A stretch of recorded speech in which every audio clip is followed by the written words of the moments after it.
Om Swastiastu. Selamat pagi Ibu. Perkenalkan, nama saya Putu Anda Putu Juyantari, absen 7 dari 10 perhotelan 8.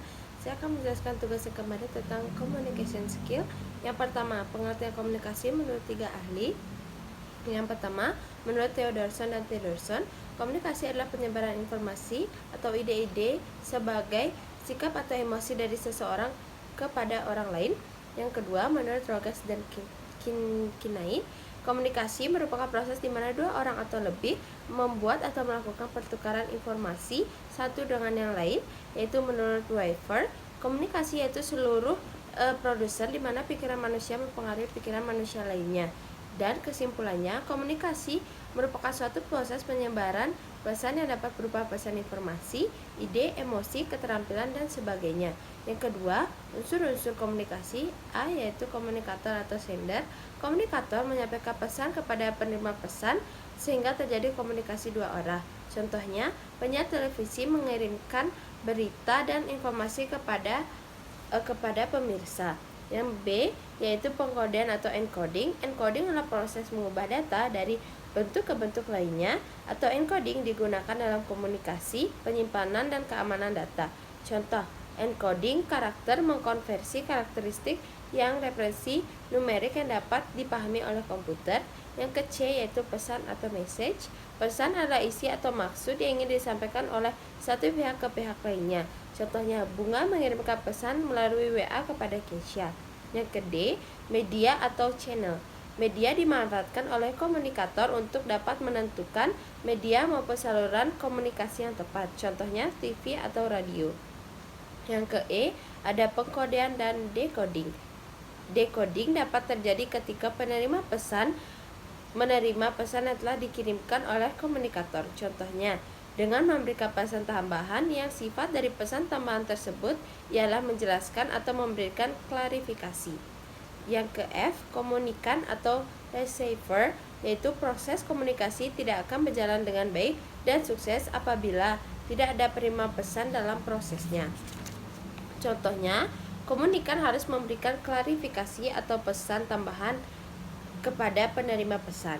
Yang ke G, ada umpan balik atau feedback. Umpan balik dapat diperoleh secara langsung apabila komunikator melakukan komunikasi tatap langsung.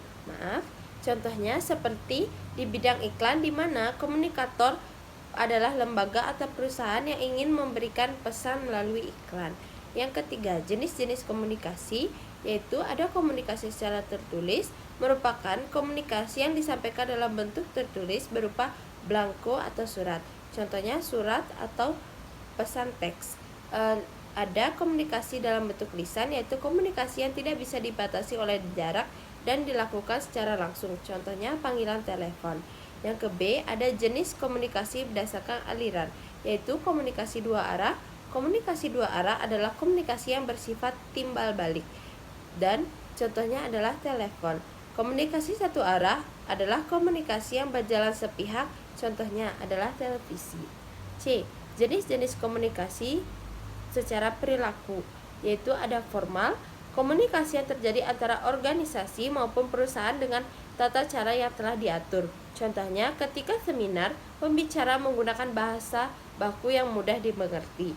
Informal, terjadi ketika ada seseorang atau lebih baik dalam organisasi maupun perusahaan yang tidak ditentukan sebelumnya. Contohnya, desas-desus atau gosip.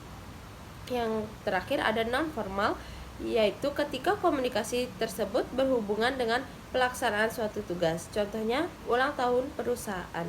D, yaitu jenis komunikasi ruang lingkup. Yang pertama ada komunikasi internal, meliputi pembaruan tentang perusahaan, contohnya pembaruan perusahaan ataupun dokumen.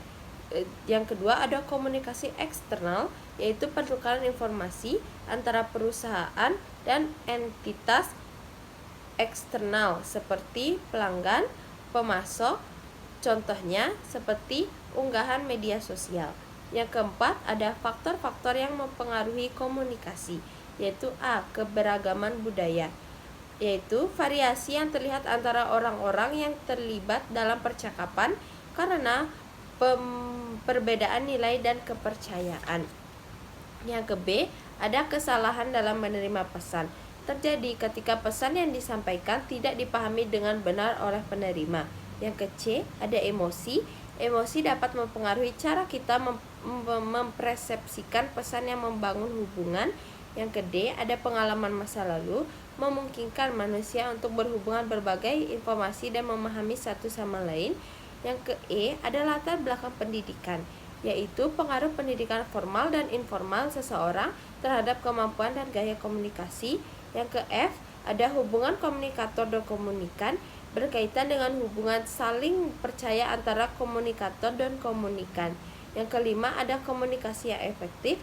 Yang A, yaitu berbicara dengan jelas atau clear, berbicara dengan jelas sehingga pesan yang disampaikan didengar dengan jelas. Yang B, berbicara dengan tersenyum atau smile, menunjukkan keramahan sehingga meningkatkan hubungan baik.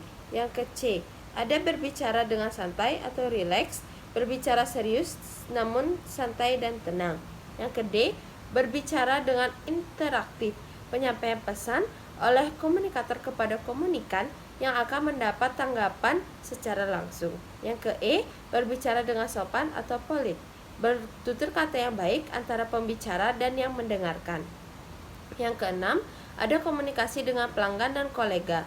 Yang pertama, komunikasi dengan pelanggan, interaksi perusahaan dengan konsumen, contohnya panggilan telepon ataupun secara email.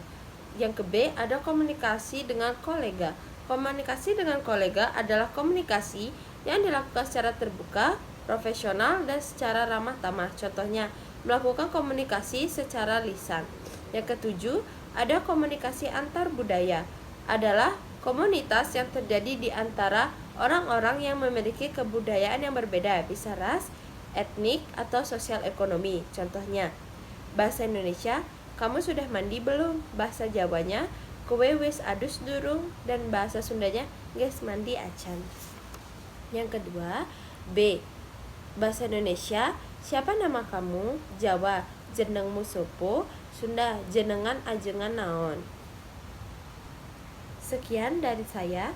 Maaf apabila ada salah kata yang telah saya ucapkan. Saya tutup dengan Parama Santi. Om Santi Santi Santi Om.